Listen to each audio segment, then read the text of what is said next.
Здравствуйте. Здравствуйте, добрый вечер всем присутствующим. Очень рад вас видеть. Какова работа прокуратуры, да, наиболее такие, наверное, лучше сказать успехи, может, а может не успехи, и какие все-таки жалобы от наших горожан приходят в большинстве своем? С начала года 2020, то есть на сегодняшний момент прокуратурой города в сфере надзора за исполнением федерального законодательства уже выявлено порядка 5000 нарушений. Принято более 2000 мер прокурорского реагирования в целях устранения этих нарушений. Конечно, сказать, что что-то значимое, что-то незначимое, это нельзя. То есть для меня все нарушения, которые мы устраняем путем принятия мер прокурорского реагирования, они для меня все являются значимыми. То есть мы нацелены на то, чтобы реально восстанавливать права граждан, реально устранять нарушения, и это наша главная задача. Если говорить о реальных каких-то восстановлении прав граждан, могу, например, сказать о том, что с начала года в результате принятых мер прокурорского реагирования, прокурорского вмешательства погашена невыплаченной заработной платы на сумму более 40 миллионов рублей. То есть это, я считаю, что это значимая сумма. То есть люди в свое время получили свою заработную плату. Мы приняли достаточно много мер реагирования по защите прав предпринимателей, субъектов малого и среднего предпринимательства. То есть благодаря нашему вмешательству, например, на 1 июля 2020 года, то есть за первое полугодие, задолженность как государственных органов, которые находятся на территории города, так и органов местного самоуправления перед субъектами малого и среднего предпринимательства не было задолженности. Все выплаты по муниципальным и государственным контрактам были произведены. То есть в том числе, которые были сперва не своевременно это сделано. То есть эти суммы, то есть благодаря нашему вмешательству были погашены, они также измеряются десятками миллионов рублей. Она всех волнует, это все-таки санитарно-эпидемиологическая обстановка.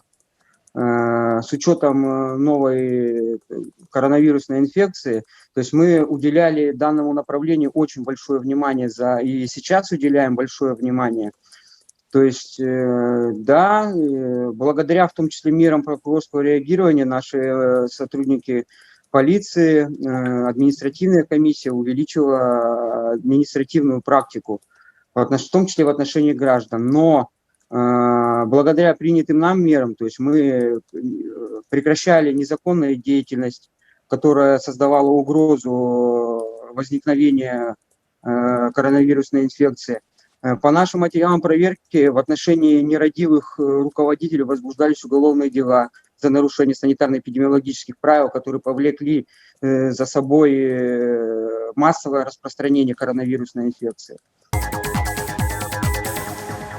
Спросить, а сколько человек или компаний, да, за весь период, сначала как все это началось, были подвергнуты административным, либо иным санкциям за нарушение карантина, режима самоизоляции и распространение в интернете и СМИ фейков, связанных с коронавирусной инфекцией. Мы проводили проверки как в отношении должностных лиц, да, например, это как проводили проверки в отношении окружной администрации. Мы проводили проверки по всем фактам публикации в средствах массовой информации о массовых скоплениях, как это было, например, в школах, это были детские садики, это были учреждения здравоохранения, это были различные в торговых центрах. Эти проверки непосредственно по результату, то есть по тем публикациям, которые были в СМИ, то есть проводили проверки мы. Что вот именно прокуратурой города, то есть по нашим постановлениям, по статье 20.6.1 Кодекса об административных правонарушениях привлечено к административной ответственности более 25 лиц. Если говорим про полицию, то есть за нарушение масочного режима и так далее, то эти цифры, они тысячи.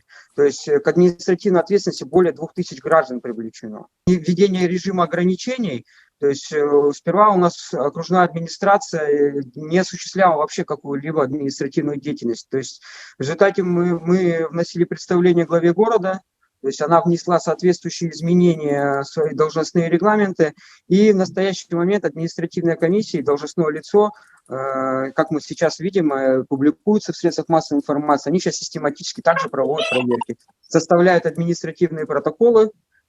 Точное количество, насколько помню, сейчас уже более 600 ими составлено. В том числе, да, вы правильно заметили о том, что появилась у нас такая статья, то есть административная ответственность за распространение заведомо недостоверной информации, социально значимой, да. Данная статья, то есть, является правоприменением, осуществляется с сотрудниками полиции, и с начала года, то есть с момента возникновения, за распространение недостоверной информации, то есть в прокуратуру города поступило 3 уведомления с органов полиции о возбуждении дела об административном правонарушении в этом направлении. Вообще, вот какие последние или прежние изменения в Уголовном кодексе и в УПК, да, может быть, были в прошлом году или в этом году, или намечаются, на которые вы хотели бы обратить внимание граждан, чтобы они знали?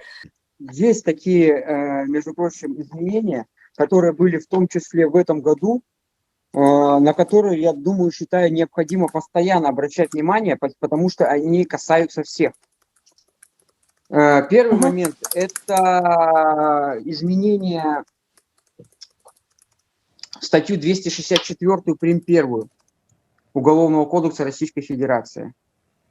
То есть этой статьей установлена уголовная ответственность за повторное управление транспортным средством лицом в состоянии алкогольного опьянения. Либо лица, то есть, который ранее привлекался к ответственности, то есть за отказ от этого свидетельствования. Да?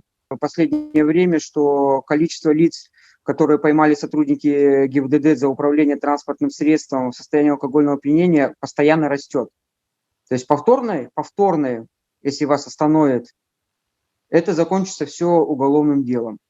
То есть по этому уголовному делу, то есть на пустом месте фактически можно сломать себе половину жизни. Поэтому лучше подумайте несколько раз, прежде чем вот садиться за руль в состоянии алкогольного опьянения. Дальше. С учетом, обязательно хотел бы отметить того, что внесены изменения в статью 236 Уголовного кодекса Российской Федерации.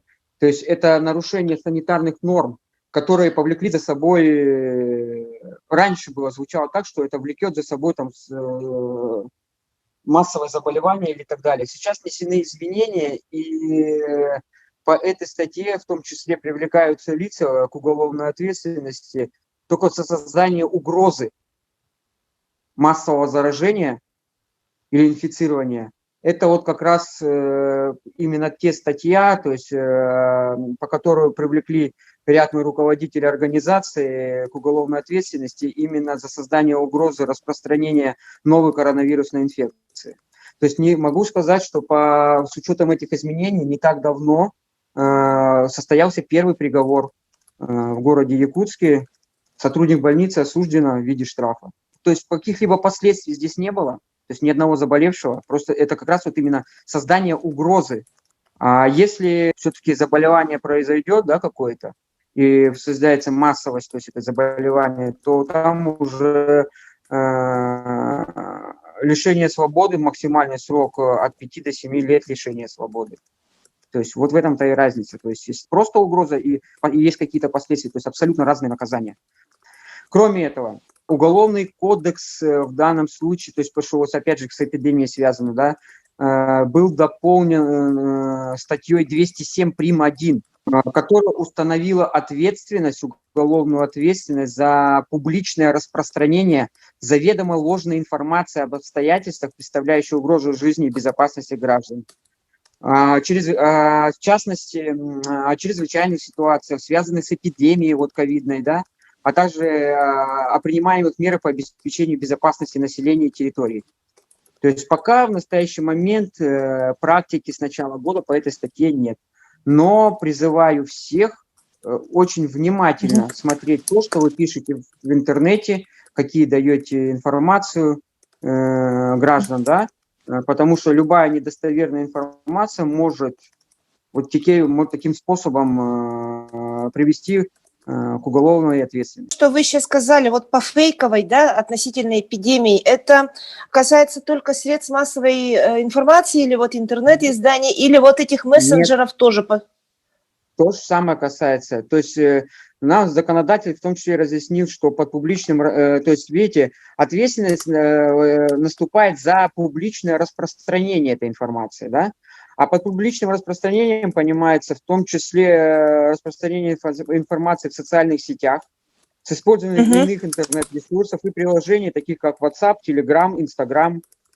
Может быть, вы нам все-таки напоследок скажете, какова правильное обращение граждан в прокуратуру города Якутска в условиях пандемии?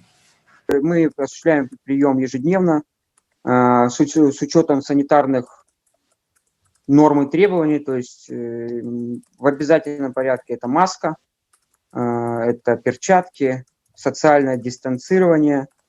Мы готовы граждан принимать, то есть без ограничений каждый день. Это если что касается личного приема, да. Что касается обращений, то есть я предлагаю гражданам, вы можете обратиться через сайт прокуратуры, Генеральной прокуратуры, там есть ссылка «Письменное обращение», то есть указать регион как город Якутск, и то есть к нам поступит, это через сайт прокуратуры республики, да, к нам поступит ваше обращение. Второй способ – напрямую направить обращение на электронную почту прокуратуры города Якутска. Кроме этого, в прокуратуре города Якутска мы для удобства граждан по договоренности с Росгвардией на первом этаже поставили ящики для обращений граждан, то есть можно туда положить ящик для обращения граждан. Могу вас всех уверить о том, что выемка корреспонденции обращений с ящика для обращений происходит каждый день, комиссией причем, комиссионно в течение количества 3 человек каждое утро. То есть в 9 часов утра с начала рабочего дня осуществляется выемка всех же обращений, жалоб, которые находятся в ящике. Я предлагаю закончить нашу видеоконференцию. Владислав Владимирович, большое спасибо вам. Спасибо вам. Видеоматериалы с телепрограммы «Точка взаимодействия» вы можете увидеть на YouTube-канале Округ ТВ, а на своем телефоне или на компьютере набираете Округ.тв, смотришь и комментируешь. Интернет-ресурс Округ ТВ.